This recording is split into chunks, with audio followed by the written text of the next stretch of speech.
मेरी इनसे रिक्वेस्ट है कि हरदीप पुरी जी को गिरफ्तार कर लीजिए। उनके पास सारा डेटा है, कहाँ कहाँ उन्होंने रोहिंग्यों को बसाया, उन्होंने ट्वीट करके बताया है। ये इतनी मेहनत कर रहे हैं, ज़रूरत क्या है, नौटंकी क्यों कर रहे हैं? हरदीप पुरी जी के पास और अमित शाह जी के पास सारा डेटा है, कहाँ किस रोहिंग्या को बसाया, वहाँ उसको कर लो गिरफ्तार। ऐसी नौटंकी मचा रखी है, मतलब इन्होंने कोई देश चलाना थोड़ी है, सुबह से शाम तक नाटक करते रहते हैं लोग।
मैं आपसे सिर्फ एक रिक्वेस्ट करूंगा, ये वही केजरीवाल और वही आम आदमी पार्टी है जो कुछ समय पहले कह रही थी कि हम लोग में भारतीय जनता पार्टी रोहिंग्यास को यहाँ लाए। ये खुद कह रहे थे, ठीक है। उन्होंने ये भी कहा था कि हमने पता नहीं क्या स्टेटमेंट दिया, हम सब क्लैरिफाई कर चुके हैं। आप मेरे को एक चीज बताइए, आपको लगता है कि रोहिंग्यास जो हैं, मैं अब वो अमानतुल्लाह खान है या कौन से उनके विधायक, उन्होंने कहा कि वो उनको हर 10,000 रुपये महीने भी देते हैं, सेटल भी करते हैं। आपको लगता है किसी कंडीशन में वो लोग भारतीय जनता पार्टी के लिए वोट करेंगे? सवाल ही नहीं है। ये सब इन्होंने किया है और ये इलीगल इन्फिल्ट्रेटर्स जो होते हैं उनको ये सेटल करा के उनकी वोटें बनवाई हैं। अगर वो वोटें अब कटवाएंगे, मैं तो कहता हूं हमारी डेमोक्रेटिक प्रोसेस के लिए बहुत अच्छा होगा। इसलिए केजरीवाल जी को पता नहीं होता, आज कुछ बोलते हैं, जब झूठ पकड़ा जाता है उनका फिर एकदम पलट जाते हैं। सर, फ्रीबीज एक बहुत बड़ा मुद्दा रहा है, हर एक चुनाव में हमने देखा है। क्या आपको लगता है कि यहाँ पर भी फ्रीबीज काम करेगा इस बार दिल्ली इलेक्शन में? मैडम, मैं आपको सिर्फ एक चीज बताना चाहता हूँ। फ्रीबी जो होता है ना, हर एक व्यक्ति को शॉर्ट टर्म में लगता है कि अरे ये अगर मुफ्त में बिजली 300 यूनिट मिल रहे हैं या आपको कुछ और मिल रहा है, वो शॉर्ट साइटेड पॉलिटिक्स होती है। इन्होंने फ्रीबीज और बाकी झूठ लग के दिल्ली में सफलता पाई है शुरू में, पर उस कुछ समय बाद जो वोटिंग पब्लिक होती है वो मैच्योर होती है, वो पकड़ लेती है। मैं आपको इनकी फ्रीबीज और हमारी स्कीम में थोड़ा सा अंतर बता दूं। ये कहते हैं हम आपको 300 यूनिट बिजली मुफ्त देंगे। हमारी स्कीम क्या कहती है? घर घर वो जो सोलर पैनल रूफटॉप की हमारी योजना है कि आप हमसे आइए, सब्सिडी लीजिए और सब्सिडी लेने के बाद आप सोलर पैनल अपने आवास के रूफटॉप पे लगाइए।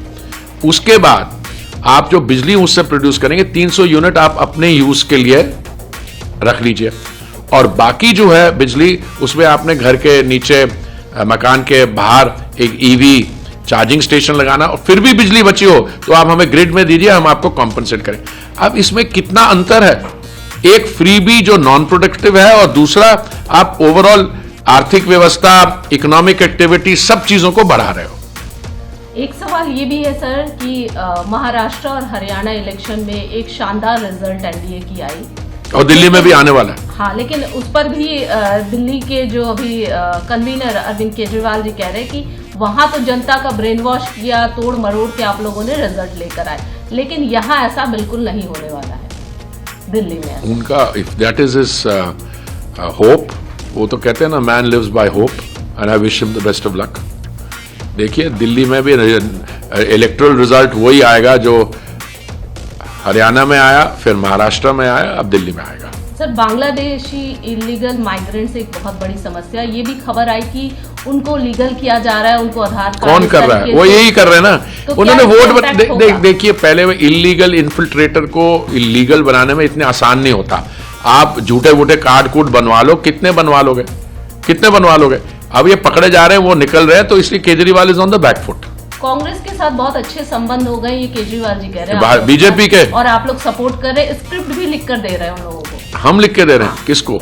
कांग्रेस। अरे कांग्रेस के इतने सीनियर लीडर हैं, मैं तो आपसे सिर्फ यही रिक्वेस्ट करूंगा, केजरीवाल दिन में सब उठते हैं तो ऑल किस्म का झूठा नैरेटिव फैलाते हैं। मैं आपसे यही रिक्वेस्ट करूंगा, थोड़ा आप पहले वे कर लीजिए मेरा बयान लेने से पहले। सर, एक कंक्लूडिंग रिमार्क्स आपसे चाहूंगी, आप किस तरीके से देख रहे हैं दिल्ली इलेक्शन को, और कितने कॉन्फिडेंट है एनडीए, कितनी कॉन्फिडेंट है, और वो क्या मुद्दे हैं जिसको लेकर लगता है दिल्ली का चुनाव बाकी जो राज्य हैं भारत में, 19 चुनाव ये लड़ा जाएगा। चुनाव विकास के मुद्दे पे और मोदी जी के जो ओवरऑल विजन और प्रोग्राम भारत को विकसित भारत बनाने में। इसलिए केजरीवाल जी को कहिए, आप बेफिक्र रहिए, अपने फिक्र करिए, हमारा कोई सीएम फेस है या नहीं है, चुनाव हम ही जीतेंगे। आज मैं अपनी विधानसभा के कुछ डेटा आपके सामने रख रहा हूं। नई दिल्ली विधानसभा के, नई दिल्ली विधानसभा का इनका ऑपरेशन लोटस 15 दिसंबर से चालू हुआ है। 15 दिसंबर से आज तक, यानी कि 15 दिन में इन्होंने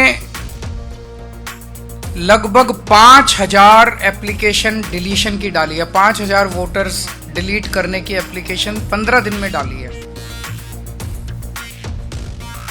और लगभग 7500 एप्लीकेशन इन्होंने एडिशन की डाली है। मैं आप लोगों की जानकारी के लिए बता दूं कि चुनाव आयोग ने 7500 एप्लीकेशंस एडिशन की, 7500 वोट ऐड कराने के लिए और 5000 वोट डिलीट कराने के लिए, और मेरी विधानसभा में टोटल वोट 1,06,000 हैं। 1,06,000 में से लगभग 5% वोट ये डिलीट करवा रहे हैं, 7.5% वोट ये ऐड करवा रहे हैं। तो चुनाव कराने का जरूरत ही क्या है? चुनाव बचा क्या उसके बाद? चुनाव तो कुछ नहीं बचा। 12% वोट अगर इधर के उधर कर देंगे तो फिर तो चुनाव कुछ बचा ही नहीं। खेल हो रहा है इस देश के अंदर, चुनाव के नाम पे बदमाशी हो रही है, सरेआम बदमाशी हो रही है। मैं आपकी जानकारी के लिए बता दूं कि दिल्ली में अगस्त से, लगभग 20 अगस्त से लेके 20 अक्टूबर तक 2 महीने समरी रिवीजन किया गया था। समरी रिवीजन क्या होता है कि चुनाव आयोग की पूरी मशीनरी घर घर जाती है और घर घर जाके वेरीफाई करती है ये वोटर एग्जिस्ट करता है, नहीं करता है, कोई वोटर रह तो नहीं गया, जो रह गया उसकी वोट बनाती है, जो गलत है उसकी डिलीट करती है।